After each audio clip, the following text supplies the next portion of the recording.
I can assure you I suffered immensely during my tenure as president, because any of these memes,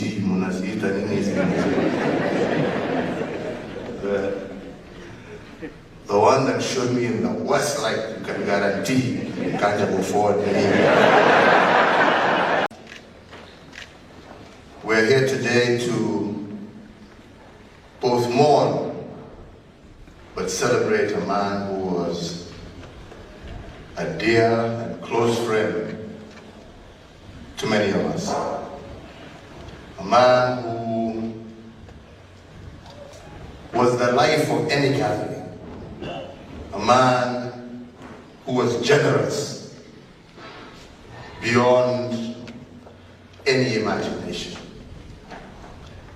I had the opportunity to first meet Kanja in 1980. And in 1980, I was traveling to America for the very first time to begin my studies there. And we happened to travel with Sue Mathenge, Sue Derry now, I don't know whether she's here. There you are, yeah. She had been there before, so she was charged by my mother to ensure that I made it to school. So at that time I was in New Jersey and we traveled together. She got me to school, made sure we were settled. She at that time was a nurse. So she told me, if anything and if there's any issues, I have a cousin of mine. His name is Kanja, who doesn't live too far from here. I'll tell him you're around and I'll ask him to check on you and to see how you're doing.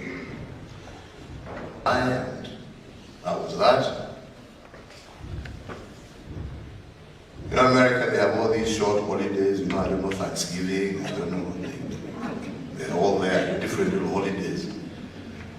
Where unfortunately, foreign students have nowhere to go. You just remain in school because school is closed.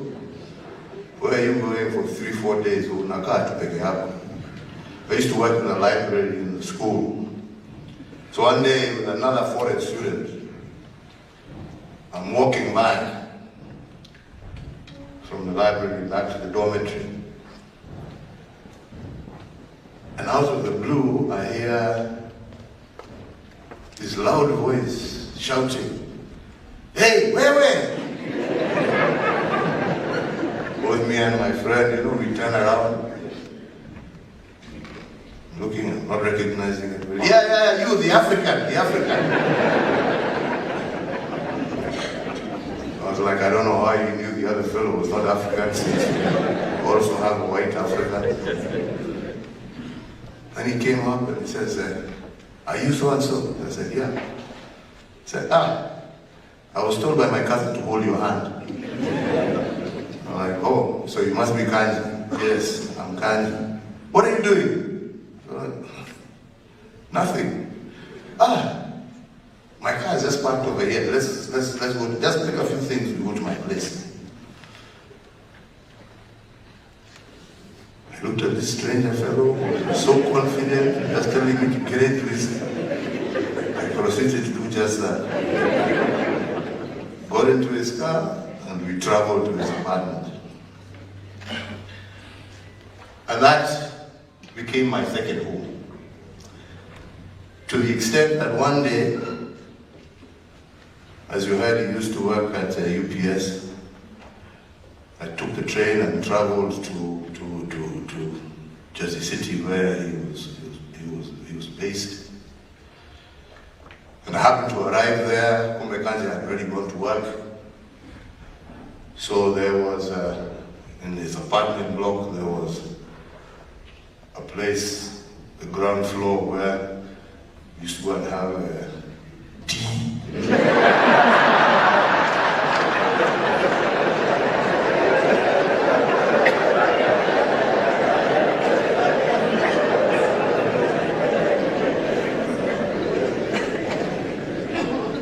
So I decided I was going to wait for him there. So waited. Because I knew eventually when he came from work, he had to come through this team place. He would find me there. So he came and he asked me, yeah. Eventually, yeah, how long have you been at? I've been here about a couple of hours. He said, hey, look, we have to, what you do now, tomorrow morning, I'll sort this out so you don't have to always just wait for me here. The next morning, he went, he made a copy of a key of his apartment, he gave it to me and told me, you know, whenever you're here, you just, and the couch is there, ni kwako nyumbani. And we started a relationship from that day to date. Came back, and we eventually came back home, got into partnership, various business ventures which we tried out. I eventually went into politics. Got into that. Anja was still around, and in fact, during my very early days, he used to be one of my agents. And as you know, the party I belonged to those days was not very popular in my part of the world. So he has also eaten a few stones on my behalf. Being my agent. And we continued our friendship all the way through. I'll never forget even when I was president. Kanja would never address me as president. He would never address me as Your Excellency. As you heard, he had a nickname for everybody. Me, I was always, Papa, how are you doing? Then the other thing he was very good at is sharing, as you heard, you know. He was very active on his phone. So I can assure you I suffered immensely during my tenure as president, because any of these memes,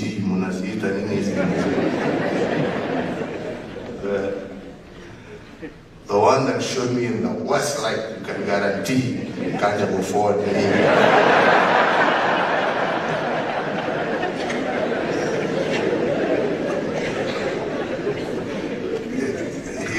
he would ensure he's forward, and you know, with that, those emojis of laughing. So I'd call him and tell him, you know, Kanja, you know why are you doing this? Why don't you? No, wait, it's funny, isn't it funny? But he continued, and as I said, even December 12th, we were all together. No one would ever have imagined that the lively Kanja that we saw on that day, within a very short period of time, would not be with us. Even during that whole time, and before, we would still now share emojis and memes, but now a different guy.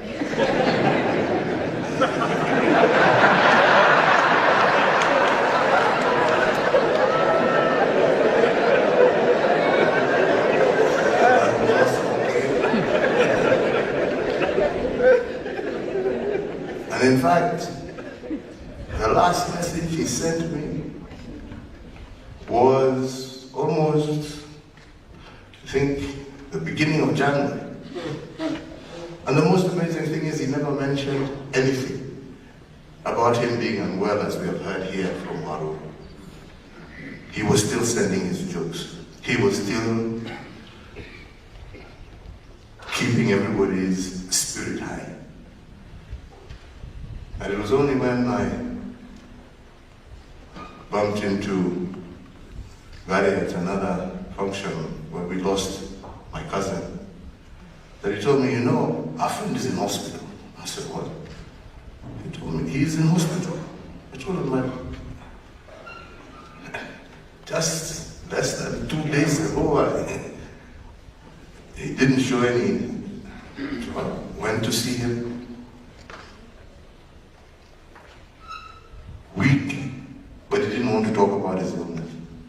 He wanted to talk to me about what a wonderful December he had with his family, and how he was encouraging them to meet regularly, and how that they would have to continue to be together and to get to know each other more. Told me about the unfortunate incident of Wairimu's husband. But he would not talk about his illness. And I asked him, so how are you feeling? I'm okay, I'm okay. I'm just waiting for the arrangements to be made to go to India, and they'll fix me up. And I'll be fine. He showed nothing. Despite the fact that you could see he was struggling, he showed no sign and did not even want it to become a discussion. And that was Kanja, a man,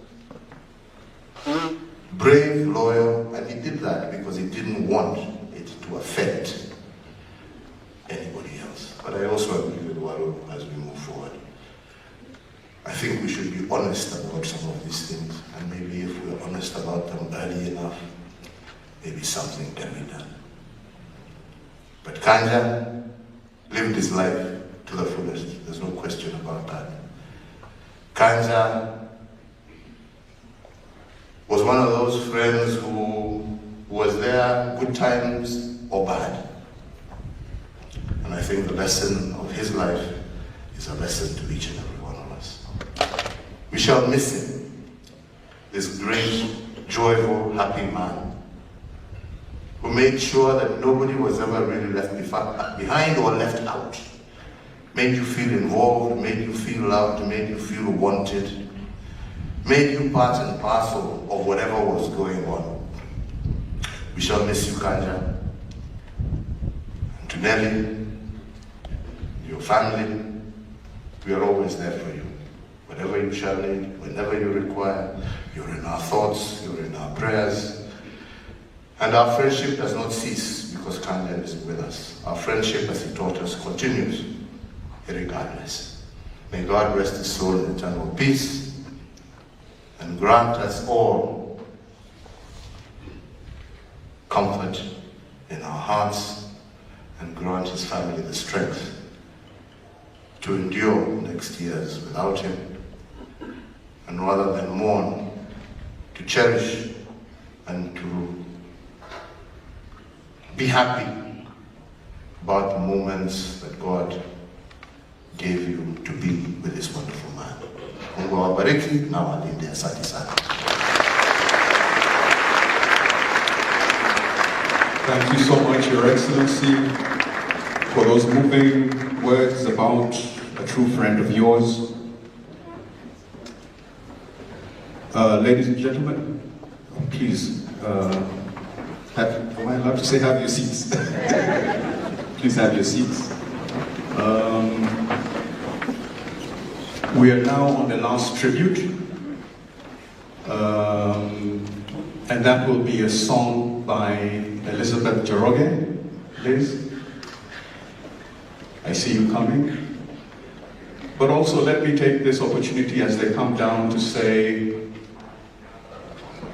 I think Nick and Nairobi Committee and also with the family, I think we've done a great job in terms of who was able to speak today.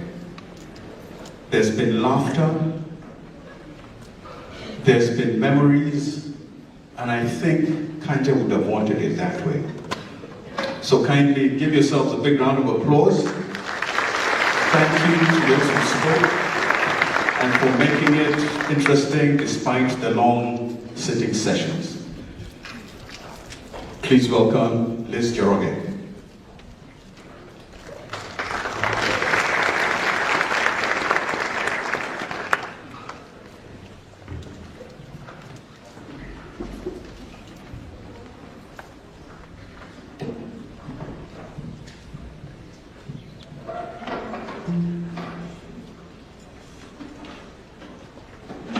It's our absolute honor and pleasure